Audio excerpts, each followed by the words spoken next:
주시는 하나님의 말씀은 보고에 나온 대로 사사기 17장 1절에서부터 13절까지입니다.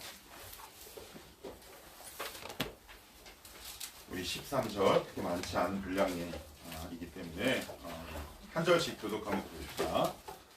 구약성경 391페이지입니다. 제가 한 절, 여러분 한 절. 제가 먼저 1절을 읽고 그 다음 여러분 교독하도록 합시다.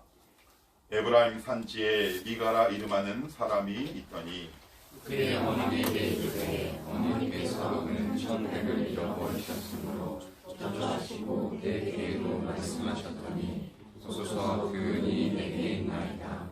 내가 그것을 가졌나이다 하니 그의 어머니가 이르되 내 아들이 여호와께 복받기를 원하노라 하니라. 미가가 은 천백을 그의 어머니에게 도로 주매 그의 어머니가 이르되 내가 내 아들을 위하여 한 신상을 새기며 한 신상을 부어 만들기 위해 내 손에서 이 은을 여호와께 거룩히 드리노라. 그러므로 내가 이제 이 은을 내게 도로 주리라. 미가가 그 은을 그의 어머니에게 도로 주었으므로 어머니가 그 은 200을 가져다 은장색에게 주어 한 신상을 새기고 한 신상을 부어 만들었더니 그 신상이 미가의 집에 있더라. 그 사람 미가에게 신당이 있으므로 그가 에봇과 드라빔을 만들고 한 아들을 세워 그의 제사장으로 삼았더라. 그때는 이스라엘의 왕이 없었으므로 사람마다 자기 소명에 오른 대로 행하였더라. 유다 가족에 속한 유다 베들레헴에 한 청년이 있었으니 그는 레위인으로서 거기서 거류하였더라. 그 사람이 거주할 곳을 찾고자 하여 그 성읍 유다 베들레헴을 떠나가다가 에브라임 산지로 가서 미가의 집에 이르매 미가가 그에게 묻되 너는 어디서부터 오느냐 하니 그가 이르되 나는 유다 베들레헴의 레위인으로서 거류할 곳을 찾으러 가노라 하는지라. 미가가 그에게 이르되 내가 나와 함께 거주하며 나를 위하여 아버지와 제사장이 되라. 내가 해마다 은열과 의복 한 불과 먹을 것을 주리라 하므로 그 레위인이 기뻐하더라. 그 레위인이 그 사람과 함께 거주하기를 만족하게 생각했으니 이는 그 청년이 미가의 아들 중 하나같이 됨이라.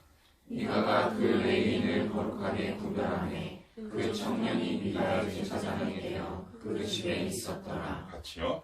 이에 미가가 이르되 레위인이 내 제사장이 되었으니 이제 여호와께서 내게 복 주실 줄을 아노라 하니라. 아멘. 하나님 고맙고 감사합니다. 날씨가 이제 한겨울을 맞아서 점점 추워지고 있습니다. 하나님 우리의 마음도 추워지지 않도록 하나님 우리를 도와주옵소서. 은혜의 불씨가 꺼지지 않도록 우리를 붙들어 주시옵소서. 오늘도 그 은혜의 불씨를 사모함으로 이 자리에 나왔사오니 하나님의 말씀이 우리의 마음속에 은혜의 불씨가 되게 하옵소서. 오늘도 주의 음성 듣기를 원합니다. 주여 말씀하옵소서. 주의 종이 듣겠나이다. 이런 겸손한 마음으로 하나님을 향해 우리의 마음이 활짝 열리게 도와주시고 이 시간 온전히 주님의 말씀 앞에 집중하는 성도들 되게 하옵소서. 예수님의 이름으로 기도하옵나이다. 자, 오늘 설교 제목을 같이 한번 읽어볼까요? 자, 시작. 어색하고 불편한 것. 자, 어색하고 불편한 이제 가끔가다 이제 가끔이 아니죠. 되게 많은 경우에 이제 목사다 보니까 제일 많이 하는 일 가운데 하나가 설교, 신방, 훈련인데 제가 전임 전도사 시절부터 글쎄 하나님이 어떻게 저를 앞으로 더 사용하시고 어떤 의도로 사용하시는지 정확히는 잘 모르겠지만 신방을 참 많이 다녔어요. 신방을 정말 많이 다녔던 것 같아요. 전임 전도사 시절에 저의 삼겹동 교회가 답심리라는 데가 있어요. 답심리, 천호대로, 왕복 10차선인가 하여튼 꽤 넓죠.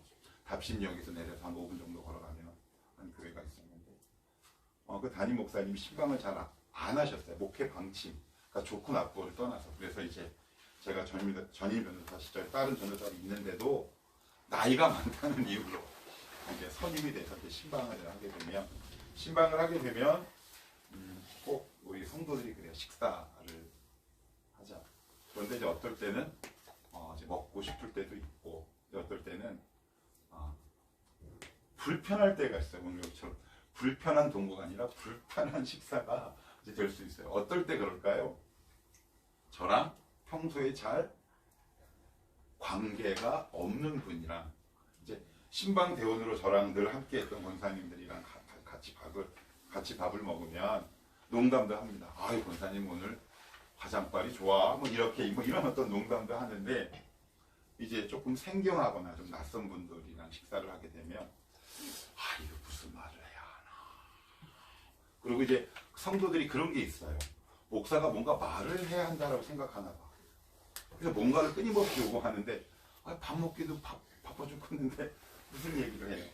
그래서 그럴 때 제 마음에 드는 생각이 뭐가 있냐면 빨리 집에 가서 쉬고 싶다. 이런 식사 자리보다는 집에 가서 라면이랑 신김치가 최고다. 뭐 이런 경우 여러분들도 한번 그런 경우 있어요. 회사 다니면 여러분들의 상관이 자 오늘 나랑 둘이 밥 좀 먹을까? 이제 이러면 얼마나 어색하고 불편하겠습니까? 오늘 설교 제목처럼 신앙생활 가운데 어색하고 불편한 시간이 있을 수 있고요. 또 그래야 하고요. 또 그럴 수 있어요. 이제 무슨 말인지 제 말씀을 하나하나 한번 살펴보면서 얘기를 하기에 앞서서 제가 오늘은 설교를 좀 들어가기에 앞서서 우리 청월함교회 밴드에 있는 한 청년의 큐티 댓글을 한번 제가 읽어드리는 것으로 설교를 한번 시작할게요. 그냥 짧기 때문에 원문을 생략하지 않고 있는 그대로 제가 그냥 읽을게요. 하나님을 믿으면 모든 것이 순탄하게 이루어지고 웃음이 가득할 일만 일어나는 줄 알았다. 하지만 오히려 하나님을 더 깊이 알고 만날수록 하나님이 부르신 곳에 갈 때 입에서 노래가 나오는 것이 아니라 욕이 나오는 일이 더 많았다. 누굴까요? 밴드를 통해 확인하시고 누구를 콕 집어서 쳐다보시면 몰라요. 저를 보셔야 합니다. 생각한 대로 흘러가지 않아 힘든데 그렇다고 나 편한 대로 하자니 하나님이 지켜보고 계시다는 것에 부담감을 느껴 괜히 입만 삐죽삐죽 거린 적이 많았다. 우리의 일상이고 이야기입니다. 하지만 그만큼 하나님을 더 찾았다. 힘들게 하나님께 힘들다고 부르짖고 울며 기도했다. 살아있는 청년이네. 그죠? 예전에 잠깐 나 하고 싶은 대로 살았을 때 즐거운 일이 많았었고 그래서 하나님을 찾지 않았다.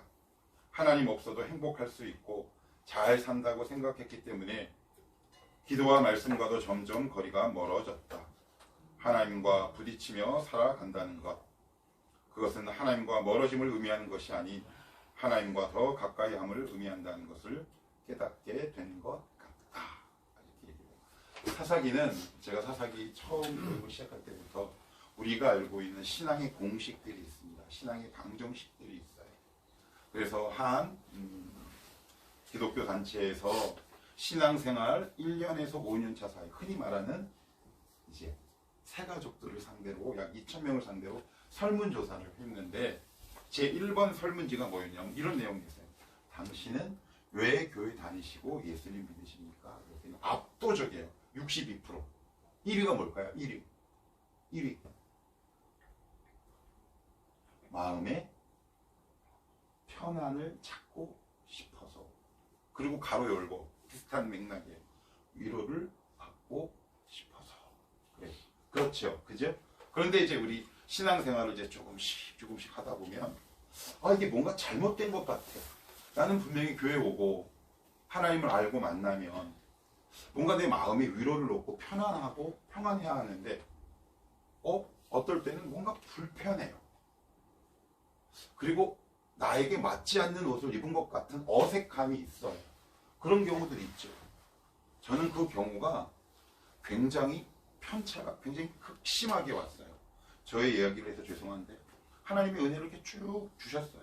20대 중반에 우리 교회가 제가 섬겼던 교회에서 부흥회 기도회를 40일간 했는데 얼마나 많은 은혜를 주셨는지 몰라요. 근데 그러다가 쭉 올라가다가 하나님이 저를 이렇게 딱 바닥에 떨어뜨리셨는데, 그러니까 이게 땅으로 떨어진 느낌이 아니라 하늘에서 지하 20층으로 뚝 떨어진 느낌. 그래서 저는 1년에 혼돈 기간이 있었어요. 정말 심한 혼돈 기간이 있었어요. 그래서 내가 믿는 예수가 누구지? 내가 믿는 이 기독교가 정말 맞나? 그리고 내가 경험하는 하나님이 왜 지금은 나에게 이렇게 대우하시지? 헷갈리기 시작한 거야. 막 이게 헷갈리니까 교회 가는 게 싫어져. 그래서 어느 날은 제가 교회를 안 갔어요. 그래서 집에서 그냥 입만 이렇게 내밀고 있었는데, 한 오후 몇 시쯤 됐는데, 제가 잠시에 살 때인데 누가 바깥에 문을 똑똑똑 두들겨요. 느낌이라는 게 있어요. 쎄. 그래가지고 잠시 1단지 재건축 가게, 거기 보면 옛날 아파트는 이렇게 화면으로 보는 게 아니라 이렇게 뭔지 아시죠? 그걸 뭐라 그러세요? 그걸 보니까 목사님이 찾아온 거야. 그래서 제가 어떻게 했을까요? 쌩 깠어요. 모른 채. 그래가지고 이제 그 다음 주는 안 가면 혼날 것 같으니까 갔어. 그랬더니 김종선 목사님이라고 예배 드리고 났는데 저를 이렇게 막 안아주시더니 그렇게 말씀하시더라. 진성아, 나 네가 안에 있는 줄 알았어. 근데 오늘 잘 왔다. 근데 죽겠는 거야. 차라리 야단이라도 치면 속이 시원하겠는데 그냥 꽉 안아주시니까 체면에 울 수도 없고, 그래가지고 예배 드리면서 청년부 예배 드리면서 얼마나 울었던 기억이 있는지 몰라요. 저의 경험뿐만 아니라 여러분의 경우도 그럴 수 있어요. 하나님을 믿는 것이 되게 불편하고 어색할 때가 있어요. 왜 이렇게 예수 믿는데 왜 이렇게 어려운 일이 일어날까? 그런 일들이 일어날 수 있어요. 그래서 오늘 말씀 안에 과연 이 사사기를 통해서 하나님 왜 제가 이렇게 불편할까요? 그죠? 그리고 나서 이 시대 속에서 과연 하나님이 오늘 우리를 살아가는 우리 청월한 교인에게 뭘 음성을 들려주시고 싶은지 한번 함께 들어가 보십시다. 여러분들이 1절만 한번 읽어보시겠어요? 1절 자 시작. 자 16장까지는 누가 나옵니까? 삼손이 나오죠. 삼손은 이스라엘 공동체의 목회자예요. 그죠? 저찌라고 번역이 됐어요. 그래서 공동 번역 로만 카톨릭이 쓰는 공동 번역은 뭐라고 번역했냐면 판관기 이렇게 얘기했어요. 재판관 이런 뜻입니다. 그러니까 재판관이라는 얘기는 흔히 말해서 영적 리더십이고 지도자라는 뜻이에요. 그래서 사사기 1장부터 13장까지는 이스라엘 공동체의 지도자들에 대한 이야기로 쭉 나열됩니다. 그런데 갑자기 오늘 17장 1절에 보면 지도자가 아니라 이스라엘 공동체에 사는 평범한 일반인의 이름이 갑자기 등장해요. 이게 무슨 의미냐 하면 이런 거예요. 우리가 영화를 보시면 어떤 화면을 쭉 따라가다가 감독의 의도에 따라 화면이 갑자기 변하는 경우가 있어요. 그러면 우리 관객은 누구를 따라가냐면 그 화면을 따라갑니다. 이 감독이 이 화면을 전환한 데는 뭔가 이유가 있겠구나. 아니면 복선이 있겠구나. 그렇게 이해하시고 따라하면 좋아요. 이게 무슨 얘기냐? 자, 얘들아 들어봐. 내가 1장부터 13장까지는 이스라엘 지도자의 현실과 그들의 모습을 내가 조명했어. 이제는 예수 평범하게 믿는 너희들의 이야기를 들려주고 싶은 거야 라는 거예요. 여기를 통해서 너희들이 이 본문 속에 나오는 이들의 행동과 얼마나 결이 다르고 비슷한지 한번 비교해 보지 않을래. 하나님은 우리 인생의 감독이에요. 우리 인생이라는 영화의 감독이라는 말. 그래서 화면이 이렇게 쭉 가다가 갑자기 다른 화면으로 전환을 해요. 거기에는 감독의 의도가 있는 거죠. 그러니까 저도 예전에 이 본문을 보면서 좀 의아했어요. 아니 갑자기 삼손 이야기 하다가 사사도 아니야. 그렇다고 무슨 유명한 제사장 집안도 아니다. 그냥 평범한 일반인의 얘기를 왜 화면이 왜 돌아올까? 이 사사기를 읽다 보니까 멀리서 이렇게 보다 보니까 그림이 보이는 거예요. 어떤 그림? 지도자의 현 상태와 이스라엘 평민들의 상태를 하나님은 동시에 보여주고 싶으신 거예요. 이제 그러면 너희들 순서야 한번 이 말씀 속에서 우리들의 신앙의 상태와 너희들의 이 어려움들이 어디서부터 비롯됐는지 내가 들려주길 원해 라는 뜻으로 오늘 이 하나님의 말씀을 함께 듣기를 원합니다. 자, 2절도 같이 한번 봅시다. 자, 시작. 그의 어머니에게 이르되 어머니께서 은 천백을 잃어버리셨으므로 저주하시고 내 귀에도 말씀하셨더니 보소서 그 은이 내게 있나이다. 내가 그것을 가졌나이다 하니 그의 어머니가 이르되 내 아들이 여호와께 복 받기를 원하노라. 미가라는 사람이 있었어요. 미가야라는 사람은 미카헤야라는 건데 원래 이름은, 그런데 이스라엘 사람들은 이름이 너무 길어서 미카예라고 부르다가 나중에는 두 단어로 딱 잘라요. 미카라는 말인데 그것을 한국식으로 옮겨왔는데 뜻이 이런 거예요. 여호와 같은 분이 누구냐. 신앙 고백이 있습니까 없습니까?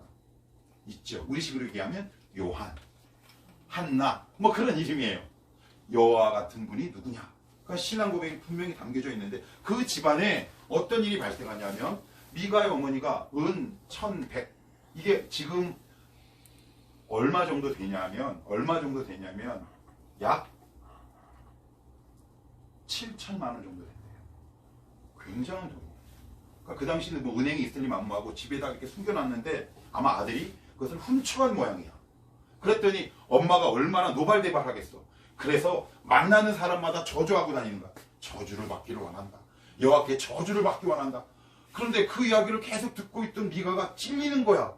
아씨, 이러다가 진짜 엄마의 저주가 나에게 임하는 거 아니야? 그러다가 갑자기 엄마에게 탁 가서 이렇게 얘기합니다. 어머니, 제가 훔쳐갔습니다. 그런데 갑자기 그 얘기를 들은 미가의 어머니가 이렇게 얘기합니다. 2절 끝에 네가 여호와께 축복받기를 원하노라. 히브리 원어의 뜻은 그런 뜻이에요. 하나님이 너를 축복하노라 라는 뜻이에요. 이게 좀 그림이 이상해요. 이 상황이 지금 축복해야 될 상황입니까? 따끔하게 종아리를 쳐야 할 상황입니까? 종아리를 때려야 할 상황입니다. 너 왜 가져갔어? 이유를 말해봐 라든가 네가 어떻게 그럴 수 있니? 라는 그림과 그런 지도가 우리가 평범하게 그리고 있는 일상 아니겠습니까? 그런데 미가의 어머니는 단순히 아들이 자기에게 돌려줬다는 의미로 아들을 갑자기 축복하기 시작합니다. 왜 하나님은 일반 평신도의 이야기를 하면서 이것을 맨 앞에 놨을까요? 의도가 있는 거예요. 다른 여러 가지 에피소드들과 사건들이 있음에도 불구하고 왜 미가에게 일어난 이 약 7천만 원에 해당되는 돈의 도둑질을 왜 1, 2절 앞에다 놨을까요? 이 상황이 어떤 상황이라고 그랬습니까? 혼내야 될 상황? 아니면 축복해야 될 상황? 혼내야 될 상황이에요. 여기 지금 부모가 하나, 둘, 셋, 넷, 다섯 분 계시고 청년들 곧 부모가 될 텐데 자녀들이나 아니면 우리 이웃이나 공동체에서 상처받는 데는 두 가지 루트로 상처받습니다. 하나는 부모가 자녀에게 막말하는 경우, 정서적으로 상처를 주는 경우가 있어요. 이거 많이 알아요. 그런데 그보다 더 큰 상처가 뭔지 아십니까? 훈계하고 혼내야 될 때 말하지 않는 것은 그에게 더 큰 상처를 줍니다. 여러분 혹시 유호성 씨가 주연으로 나온 친구란 영화 아십니까? 거기 보면 유호성이가 감옥에 나와서 이렇게 얘기합니다. 제가 리얼리티를 살리기 위해서 그 대사를 그대로 옮겨볼게요. 야, 씨, X. 나한테 몽둥이를 때려주는 놈 한 놈도 없었다 이거. 그때 저 삼촌이라고 불리는 새끼들이 나 붙잡고 다리 몽둥이 부러뜨렸으면 내가 이해가 되시죠? 자녀에게 험한 말을 통해서 상처를 줄 수도 있지만 부모의 책임은 잘못 가고 있는 자녀에게 쓴소리를 하지 않는 겁니다. 그건 미가의 인생을 더 많지. 그 이야기를 1번 사건으로 하나님이 놨다는 얘기는 시사하는 바가 큰 겁니다.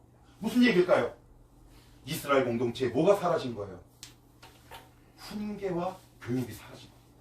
따끔한 충고가 사라진 거예요. 그러니 어때요? 여호와의 이름으로 축복하는 겁니다. 그래서 제가 제 원고에는 이렇게 써놨어요. 제가 최근에 읽은 한 조그만 소책자에는 예수 믿는 젊은 목사들이 이런 말을 사용해요. 대한민국의 대다수의 신앙인들 7, 80%에 이르는 신앙인들은 종교 중독자들이다. 이게 무슨 말이냐? 현란한 종교적 용어를 사용하지만 실제적 삶에 있어서는 능력을 보여주지 못하는 사람들, 그것을 종교 중독자라는 말을 사용했다. 미가의 엄마는 종교 중독자였어요. 혼냈어야죠. 따끔하게 훈계할 수 있었어야죠. 집안에서부터 이 훈계와 징계가 사라진 이스라엘 공동체, 눈을 보듯 앞으로 어떤 일이 전개될까 감이 오는 거죠. 그래서 하나님이 평신도 이야기하다가 그 가운데 이 사건을 첫 번째 맨 앞에 둔 이유는 뭐다? 이스라엘 공동체는 뭐가 사라졌다? 훈계가 사라져. 따끔한 이게 사라진다. 그 이후로 어떤 일이 전개되는지 한번 봅시다. 자, 3절. 미가가 은 1,100을 그의 어머니에게 도로 주매 그의 어머니가 이르되 내가 내 아들을 위하여 한 신상을 새기며 한 신상을 부어 만들기 위해 내 손에서 이 은을 여호와께 거룩히 드리노라. 그러므로 내가 이제 은을 내게 도로 주리라. 그래. 여기 보시면 재미있는 표현이 나옵니다. 이 중간 보시면 이런 말씀이 나와요. 이 은을 여호와께 어떻게 드린답니까? 예, 거룩히 드리는데 무엇을 만들어서 드린대요? 10계명 제2계명 뭐예요? 너는 나 외에 다른 신들을 내게 두지 말지니라. 눈에 보이는 모든 형상을 만들지 말라라는 두 번째 10계명을 완벽하게 어기는데 말은 뭐라고 얘기합니까? 하나님 앞에 드린다라고 얘기해요. 심각한 겁니다. 근데 몰라요. 이 모든 사실을 이들은 알까요? 여러분 이제 계속 이 사건을 따라가다 보면 알지만 미가와 그의 어머니, 그 가정은, 그 집안은 어떤 양심의 거리낌이나 일말의 주저함 없이 폭주합니다. 축복하고 그리고 신상을 만들면서 여호와께 거룩히 드린다라고 얘기를 하고 그리고 자기 스스로가 제사장이 돼요. 에브라임 지파는 제사장이 될 수 없다는 말이에요. 그 이야기가 그 다음 절에 나와요. 거기도 한번 읽어볼게요. 4절 같이 읽습니다. 시작. 미가가 그 은을 그의 어머니에게 도로 주었으므로 어머니가 그 은 200을 가져다가 은장생에게 주어 한 신상을 새기고 한 신상을 부어 만들었더니 그 신상이 미가의 집에 있더라. 그래요. 여러분 혹시 일본 영화나 중국 영화를 보시면 중국과 일본의 공통점이 있어요. 뭐냐면 어느 가정집이든 집에 가면 요만한 별도의 공간이 있는데 거기는 자기 조상들의 위패나 거기 우리 제사 지낼 때 누구누구 신위라는 우리 어른들은 알 거예요. 그런 것들이 있는 거예요. 그런데 예수 믿는 집안에 그게 있다는 거예요. 상식적으로 납득이 돼야 안 돼요. 납득이 안 되죠. 그런 일이 실제로 벌어지고 있어요. 왜 우리나라가 일본이 신사 참배하는 것을 그렇게 싫어합니까? 그런데 예수 믿는 가정에 이런 일들이 벌어지고 있는 거예요. 그런데 거기에 뭐가 있었냐면 시간 관계상 성경을 더 찾아보진 않고 여기 본문에 나오면 한번 따라합시다. 에봇, 드라빔. 이건 뭐냐? 에봇은 대제사장이 입는 옷이에요.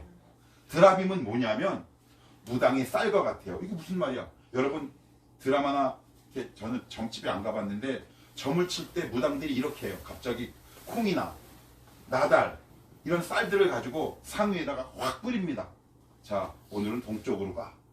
드라빔은 고대 근동에 대부분의 사람들이 갖고 있는 건데 가정을 지키는 수호신이에요. 그런데 그것을 가지고 점을 치는 겁니다. 그런데 에봇과 드라빔은 같이 할 수 있습니까? 같이 할 수 없죠. 그런데 그것이 미가의 집에 있었다라고 얘기를 해요. 그런데 왜 성경은 의도적으로 따로 미가의 집에 있었다라고 얘기할까요? 한 번만 있던 걸까요? 예전부터 쭉 계속 해왔던 거예요. 우리 안에 우리가 예수를 믿고 하나님을 믿는다고 따르지만 내 안에 내가 새겨놓은 우상들이 있어요. 이게 왜 중요하냐면 그 공식이 깨지죠. 내가 예를 들어서 이렇게 해서 믿으면 하나님 나를 복을 주셔. 그건 내가 세운 믿음의 공식이에요. 근데 그 믿음의 공식이 깨지면 우리는 믿음의 기초가 흔들립니다. 그게 있었다고 얘기합니다. 그게 있었다고 얘기합니다. 우상은 뭐냐? 미가가 세운 자기만의 믿음의 공식이 있었어요. 여러분들도 우리가 세운 믿음의 공식이 있습니다. 이렇게 하면 하나님 이렇게 하고 이렇게 하면 이렇게 할 거야. 우리 한국은 익숙해요. 그리고 목사들도 그렇게 하는 설교가 훨씬 쉬워요. 훨씬 쉽습니다. 여러분들이 40일 금식하면 하나님 응답해 주실 줄 믿습니다. 훨씬 쉬워요. 기도하지 말라는 것이 아니에요. 여러분 저마다 내가 세운 믿음의 공식과 방정식들이 있단 말이에요. 언제부터? 미가의 집에 신당이 있었다는 말처럼 과거부터 지금까지 있어요. 그런데 그것이 어느 날 하나님이 우리 안에 들어와서 깨기 시작해요. 예상하지 못한 상황으로 나를 몰고 가세요. 그러니까 어때요? 헷갈리죠. 혼돈스러워요. 혼란스럽습니다. 그런데 이들은 그 어떤 혼란이나 혼돈이 발생하죠. 폭주한다 그랬어요. 폭주한다 그랬어요. 에봇과 드라빔은 같이 할 수 없어요. 에봇과 드라빔이 어떻게 같이 할 수 있고, 더군다나 그것을 모셔두는 신당이 있어요. 신당. 히브리 원어에 보면 이 신당의 원래의 뜻이 무슨 뜻인지 아십니까? 악의 시작이라는 뜻이에요. 악의 시작. 성경은 우리에게 그렇게 지금 고발하고 있는 거예요.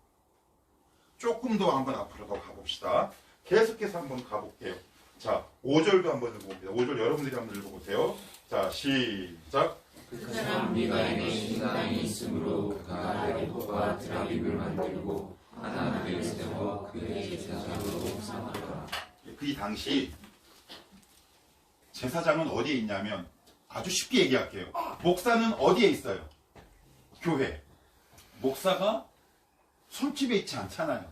그럼 목사는 교회에 있어요. 시원하게 해도 괜찮아. 얼마나 답답할 거야. 그치요?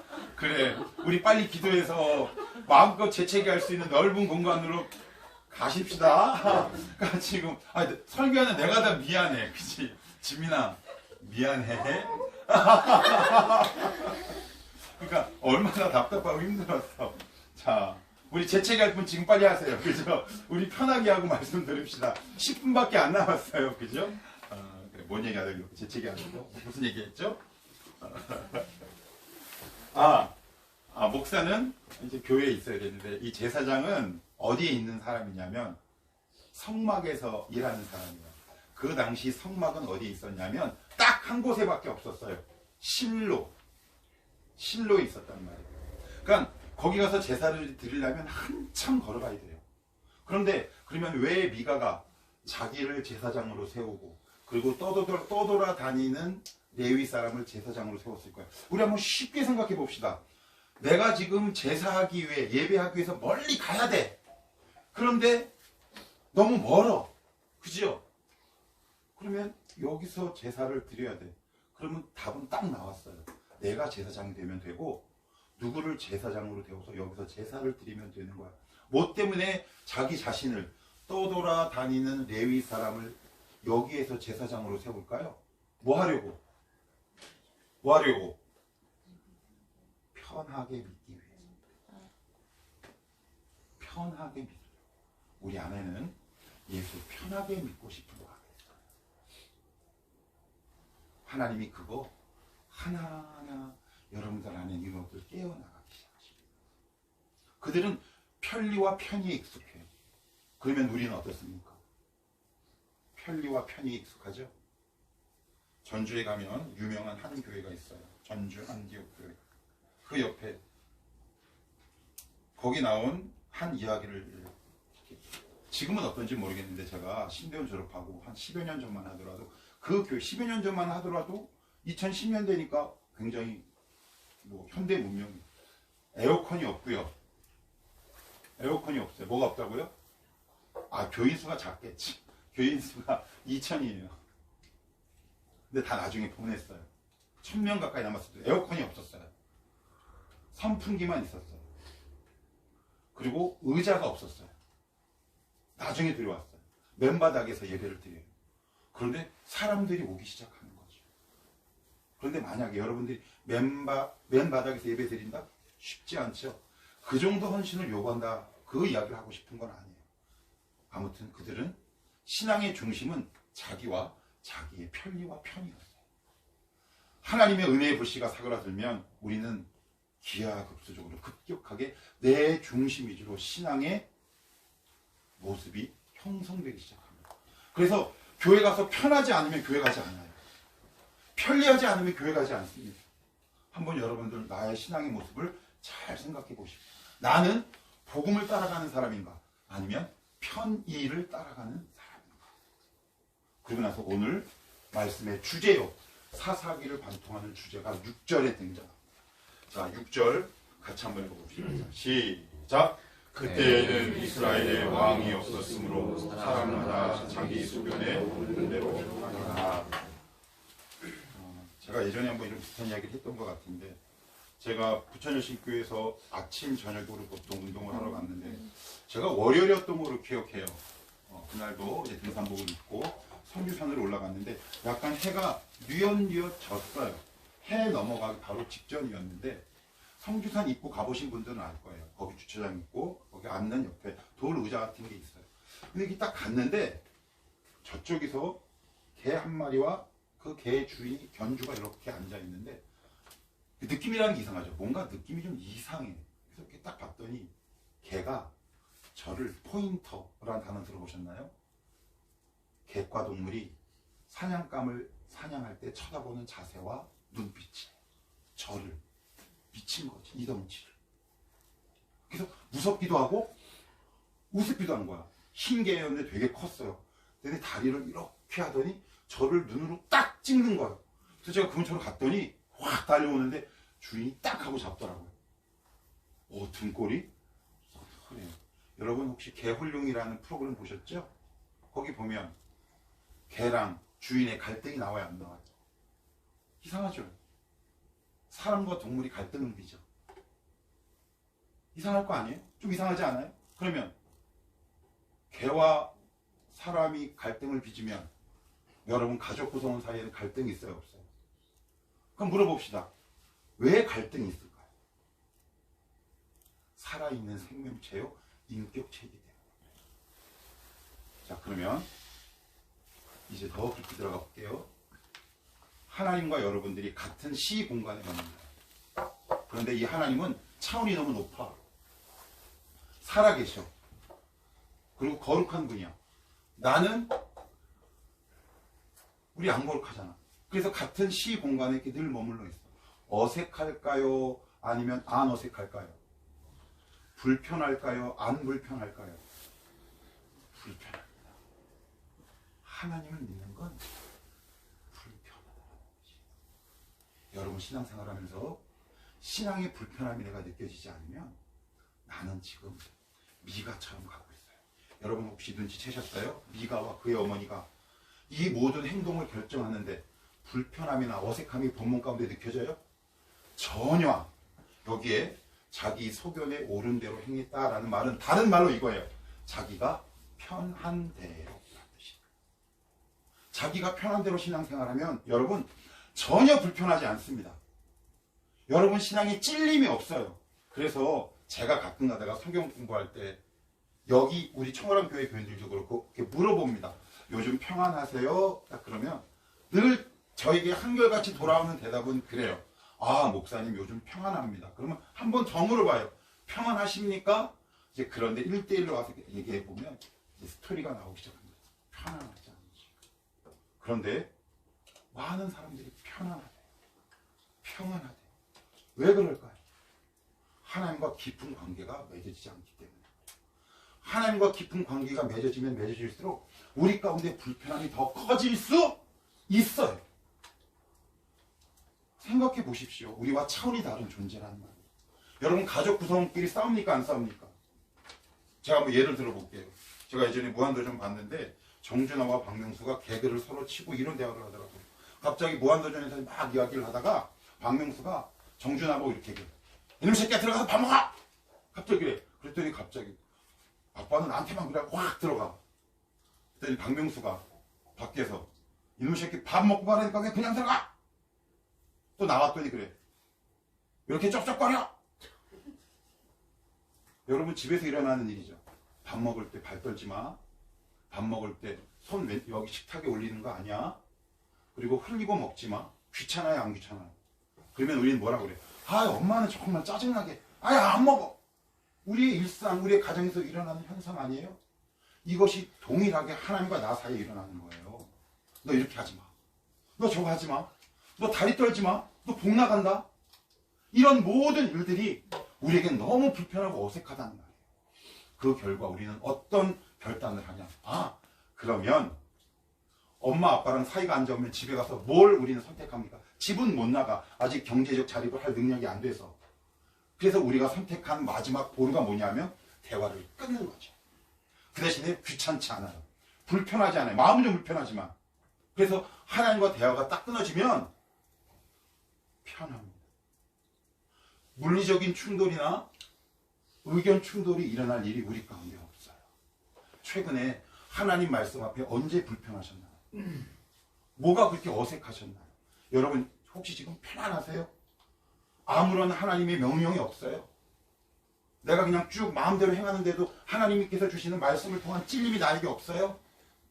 그러면 나는 여기에 나오는 미가와 그의 어머니. 그런데 여기서 우리 조금만 더 앞으로 깊이 들어가 보십시다. 아까는 자녀의 입장에서 얘기했어요. 그러면 부모의 입장은 어떨까요?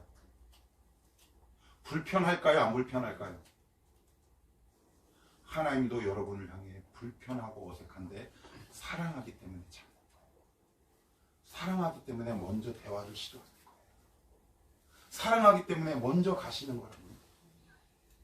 그런데 우리는 내가 불편한 걸로 나의 신앙의 모습을 판단하고 싶답니다. 불편할 수 있어요. 어색할 수 있어요. 그것이 당연해요. 전혀 불편하지 않다. 이 목사가 항상 물어보는데 편합니다 목사님. 우리 그런 입에 발린 멘트는 하지 마시고 이게 불편하고 속상합니다. 그렇게 하나님과 사람 앞에 얘기할 수 있어야 건강한 신앙입니다. 마지막으로 하나만 더 보고 마칠게요. 13절입니다. 13절 같이 한번 읽어봅시다. 시작. 이에 또 이르되 너희는 내 제사장이 되었으니 이제 여호와께서 내게 복 주실 줄을 아노라 하니라. 내가 이제 제사장이 되었어.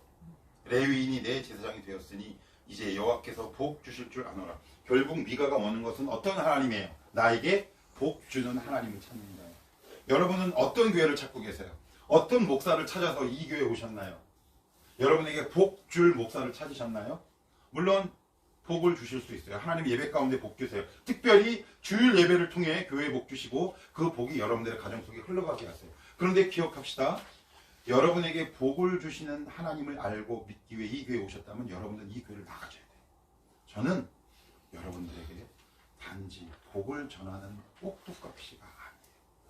그래서 저는 여러분들에게 야단을 쳐야 할지 몰라요. 혼내야 될지 몰라요. 그런 목사를 찾아오셨다면 여러분들은 이 교회를 떠나셔야 돼요. 이 교회를 다닐 이유가 없어요. 저도 늘 고민합니다. 이 쓴소리 해야 하나? 보기보단 제가 소심하다고 말씀드렸죠. 누군가에게 아픈 소리 할 때 오래 고민합니다. 저도 여러분들에게 늘 축복의 말을 하기를 원해요. 여러분 어떤 교회를 찾으십니까? 어떤 목사를 찾으십니까? 나에게 복줄 제사장을 찾으십니까? 여러분에게 아프지만 쓴소리를 할 수 있는 목회자를 찾으십니까? 어떤 교회를 찾으십니까? 세련된 교회를 찾으십니까? 편리한 교회를 찾으십니까? 나에게 복줄 제사장이 아니라 나에게 아프지만 바른 복음을 전하는 교회, 그런 목사, 그런 공동체가 여러분에게 필요한 겁니다. 그래야 내가 살아요. 이제 우리가 아침 기도 계속 살펴보겠지만 이것이 발단이 돼서 온 이스라엘 공동체에 큰 전쟁이 일어납니다. 이제 우리 아침 기도를 살펴봅니다. 하나님과 나 사이에 이 동거 어색합니다. 불편합니다. 하나님도 불편하시대요. 하나님도 좀 어색하신가 봐요. 그렇지만 불편과 어색보다 여러분을 향하는 사랑의 마음이 더 커서 여러분에게 먼저 손을 내밀어 주세요. 그러면서 마지막으로 우리에게 이렇게 당부하세요. 너희는 너에게 복줄 하나님을 찾느냐? 너에게 복줄 교회를 찾느냐? 너에게 복을 줄 목사를 찾느냐? 아니면 불편하고 어색해도 너에게 참된 것을 알려주는 여호와를 찾느냐? 우리에게 묻고 있거든요. 오늘도 이 하나님의 부르심 앞에 하나님, 제가 주님을 주님답게 믿기 원합니다. 마지막으로 C.S. 루이스가 쓴 책에 이런 글이 나와서 이 문장이 너무 제 가슴을 딱 막으시더라고요. 이분은 영국 옥스퍼드에서 고전문학을 전공하고 일찍 아내를 여였죠. 그러고 나서는 아내를 여의고 힘든 가정, 정말 신앙으로 최정점에 있을 때 아내가 떠나갑니다. 그리고 나서 자신의 책에 쓴 문장을 읽어봅니다. 기독교는 행복을 위해서 믿는 것이 아닙니다. 저는 한 병의 와인이면 충분히 행복합니다. 그렇지만 하나님은 저에게 와인을 주시진 않았습니다. 와인보다 더 강렬하고 진한 그리스도의 보혈을 저의 영혼의 양식의 와인으로 주셨습니다. 기독교는 편의를 추구하는 종교가 더 이상 아닙니다. 편의와 편리는 우리를 점점 하나님께로부터 멀어지게 할 따름입니다. 그리고 마지막 문장에 이 문장을 한 번 더 반복해요. 저에게 한 병의 와인이면 저는 행복합니다. 그렇지만 저는 행복을 추구하지 않기로 결단합니다. 하나님 앞에 되게 섭섭하실 때 있죠. 참 섭섭해요. 왜 이렇게 안 들어주시는지 섭섭합니다. 불편합니다. 그래도 그 하나님 사랑하시겠어요? 그 예수 끝까지 믿고 가시겠어요? 하나님, 내 구주 예수를 더 사랑하게